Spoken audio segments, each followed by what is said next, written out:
आज चारिदिनिया ओडिशा गस्तरे आसुछंती राष्ट्रपति द्रौपदी मुर्मू। आज संध्यारे भुवनेश्वर विमान बंदर में वायुसेनार स्वतंत्र विमान में पहुंचे।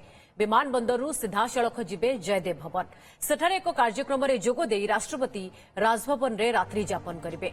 आसंताकाली सकाळु वायुसेना स्वतंत्र हेलिकप्टर रे पुरी जिबे राष्ट्रपति द्रौपदी मुर्मू। पुरी रथयात्रा रे सम्मानित अतिथि भावे जोगदेबे। राष्ट्रपति गस्त पई कड़ा सुरक्षा व्यवस्था करा जायछि। ब्लू बुक अनुसार राष्ट्रपति सुरक्षा व्यवस्था करा जायछि। गस्त समय रे रूट को नो फ्लाइंग जोन करा जिवो। तांको गस्त रास्ता को सील करा जिवो। राष्ट्रपति स्वतंत्र सुरक्षा बाहिनी सह राज्य पुलिस टीम सुरक्षा देबे। रूफटॉप शार्प शूटर स्नाइपर भी सजाग रहबे। सौम्यरंजन साहू और सहयोगी प्रतिनिधि अधिक सूचना रही। सौम्यरंजन, चारिदिनिया राष्ट्रपति ओडिशा गस्त एवं ता भितर सबुठु बड़ कथा जे राष्ट्रपति पुरी जिबे रथयात्रा रे सामिल हेबे, तो पूरा सुरक्षा व्यवस्था किभली रहिबो, गोटे बड़ चैलेंज भी रहिबो एते भिड़ भितरे एवं 4 दिन रो कार्यक्रम पूरा जानिबाकु चाहिबो। देखु जुलाई 6 रु 9 तारिख पर्यंत मानव राष्ट्रपति द्रौपदी मुर्मू ओडिशा गस्तर आसुछंती एवं 4 दिनिया गस्त रही। 4 दिनिया गस्त भितर अनेक कार्यक्रम रही। सबुठ बड़ कथा है 7 तारिख दिन से पुरी गस्त करके रथयात्रा दिन महाप्रभु को दर्शन करेंगे।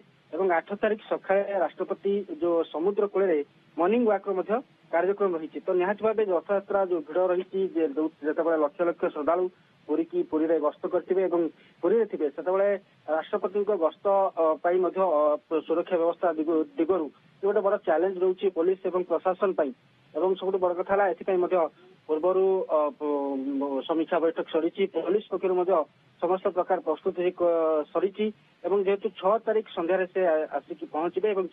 6 तारिख दिन संध्यारे जयदेव भवन ठारे एक कार्यक्रम रही भुवनेश्वर जोटि कि से उत्कलमणि पंडित गोपबंधु दास 96तम श्राद्ध वार्षिक जो समारोह रही से उत्सव से जोगदेवे।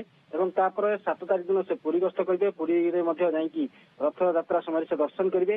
8 तारिख सका से समुद्र कूल मॉर्निंग वाक कर कार्यक्रम रही। से भुवनेश्वर फेरबे। पूर्वाह्न खंडगिरी और उदयगिरी गुंफा परिदर्शन कर कार्यक्रम रही।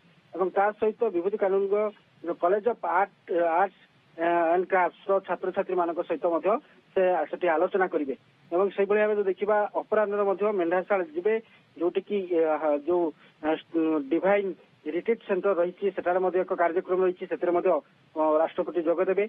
9 तारिख दिन जो जटनी स्थित जातीय विज्ञान संस्था व गवेषणा प्रतिष्ठान रही नाइजर त्रयोदश जो स्नातक समारोह 4 दिनिया कार्यक्रम एवं पूरा व्यस्त बहुल कार्यक्रम राष्ट्रपति जहां आप सूचना दौरान ता भितर जो कथा आप कहले पूरी आसंता काली रथयात्रा रे सामिल हेबे। बहुत बहुत धन्यवाद आपन समस्त सूचना पाई सौम्यरंजन।